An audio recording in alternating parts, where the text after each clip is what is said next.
Išvažiavau mokytis į užsienį ir aš atsimenu, bendrabutį gyvenau tokiam kambarį, kur per langą mačiau tik tai saulės atvaizdą. Tai man toks buvo, kad aš kažkaip čia nelabai man ir tas visas miesto judesys, viskas kažkaip atrodė, kad reiktų daryti kažką su to, kas yra čia Lietuvoje likę. Tai senelio žemė, kuri buvo išnuomota bendrovė ir ten tradiciškai ūkininkavo. Prisipirkau visokiausių dalykų ir sakiau, grįšiu čia, užsodinsiu ir čia viskas augs ir bujos. Tai gavos taip, kad užsodinom, bet nieks nei augo, nei bujojo. Ir tada natūraliai kilo klausimai, kodėl. Tada pradėjom gilintis į tą patį dirvožemį. Tada čia buvo kaimynai netoliese, tai tada iš jų ištraukėm visą tą istoriją, kas čia su ta žemė buvo prieš tai, kas buvo daryta. Tai sužinojom, kad čia ilgus metus buvo vykdoma ta cheminė žemdirbystė, trąšos, monokultūros, tai ir paaiškėjo, kad reiktų daugiau dėmesio skirti tam dirvožemiui. Pradėjom taip atsargiai nuo vištų, pamatėm, kokį gerą poveikį jos duoda dirvožemiui, ypatingai, kai tu jas ganai tinkamai. Kai sukoncentruotai ganai ir tada turi didžiulį poveikį dirvožemio atsistatymai. Ir mes norėjom tą patį padaryti ir didesniuose masteliuose, o didesni masteliai reikalauja ir didesnių gyvūnų. Taip mūsų akiratyje atsirado karvės. Karvės realiai dabar yra vienintelis, kaip čia pasakyti, biologinis įrankis, norint pagerinti visą esamą situaciją. Kaip buvo valdomi anksčiau žolėdžiai gyvūnai, buvo plėšrūnai. Kažkas juos persekėdavo ir bandos judėdavo iš vienos vietos į kitą. Tai mes tą pavyzdį turėdami minty pradėjom galvoti, kad reikia juos ganyti ir sukoncentruoti vieną vietą ir kelnoti dažnai.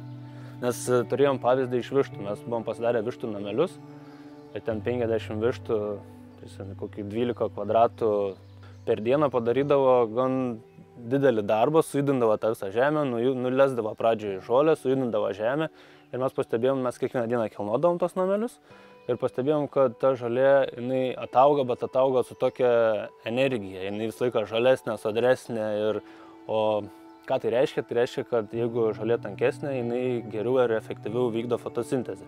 Fotosintezės procesas vyksta efektyviau, o jeigu fotosintezės procesas vyksta efektyviau, reiškia augalas per šaknis išskiria daugiau maisto medžiagų mitybos tinklų dirvožemyje. Šitoks natūralus procesas ir, pavyzdžiui, dabar yra daug žemės ūkis koncentruota į tą organinę anglį, tai čia yra pagrindinis ir pats efektyviausias būdas, kaip dirvožemyje kaupiasi organinė anglis, tai per fotosintezę.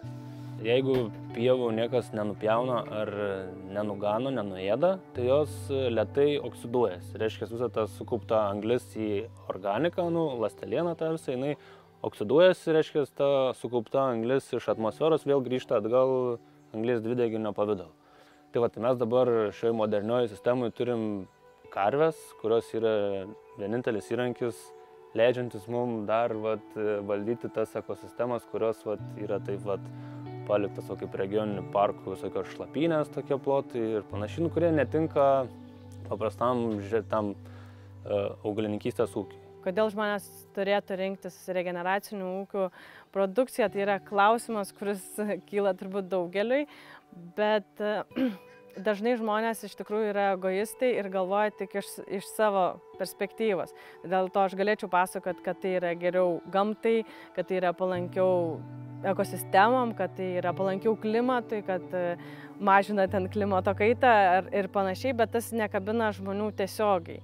Reikia tos sąryšio, kas man bus nuo to geriau, kad aš rinksiuos tą regeneracinių ūkių produkciją. Tai pagrindinis aspektas, dėl ko yra verta rinktis šitų ūkių produkciją, tai yra tai, kad yra maistingesnis maistas. Šiaip yra 150 elementų, maistinių elementų, kuriuos žmonija yra ištyrinėjus, žino jų poveikį, kaip veikia mūsų tos organizmus, bet tai yra tik 1% visų biocheminių junginių esančių maiste. Manoma, kad jų gali būti apie 20 000 ir jie vienaip ar kitaip veikia mūsų organizmą.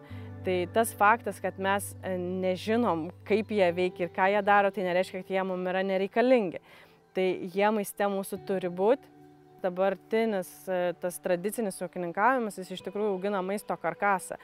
Tai yra tiesiog pumpuojama azotinės trąšos, kurios augina tą karkasą, bet mineralų, fitocheminių medžiagų, vitaminų ir visų kitų junginių būtinų mūsų kūnui jame dažniausiai nėra, o jame nėra jų dėl to, kad tam, kad jos ten būtų, turi būti sveikas dirvožemis. Sveikas dirvožemis tai yra tas, kurio mitybos tinklas funkcionuoja. Ir dėl ko yra svarbus tas mitybos tinklas, dėl to, kad būtent jis užtikrina tą mūsų valgomo maisto kokybę. Tai ir mineralų, ir vitaminų kiekį, ir tam, kad augale būtų tam tikri mineralai, pirmiausia, jie turi būti dirvožemyje. Tai ta pagalba yra būtina, o mes su ta konvencinė agrokultūra tiesiog sunaikinam tą dirvožemio mitybos tinklą su arimu, chemijom ir panašiai.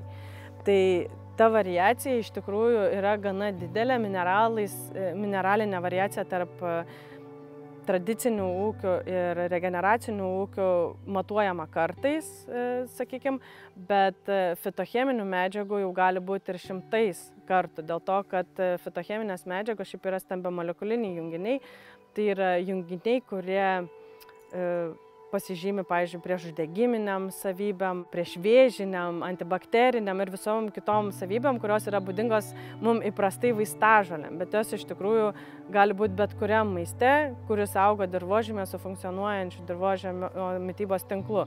Visos tos fitocheminės medžiagos esančios augale, jos gali atsidurti ir mėsoje, tai tam gyvulys turi ėsti tą būtent žolę. Visi tyrimai rodo, kad šiaip gyvūnai, karvės, pavyzdžiui, jos yra linkusios ėsti įvairesnę žolę. Jeigu, pavyzdžiui, jos turi pasirinkimą tarp monokultūrinės kokios nors pievos ar ten kelių rūšių augalų ir biologiškai bei įvairoviškai turtingos pievos, jos pirmiausia nuės šitą turtingą pievą, nes ten turės daugybę visokių ir mineralų, ir fitocheminių medžiagų, taip jos galės praturtinti savo organizmą, o paskui, aišku, mums valgant viskas tas taip pat sugrįš į mūsų kūnus.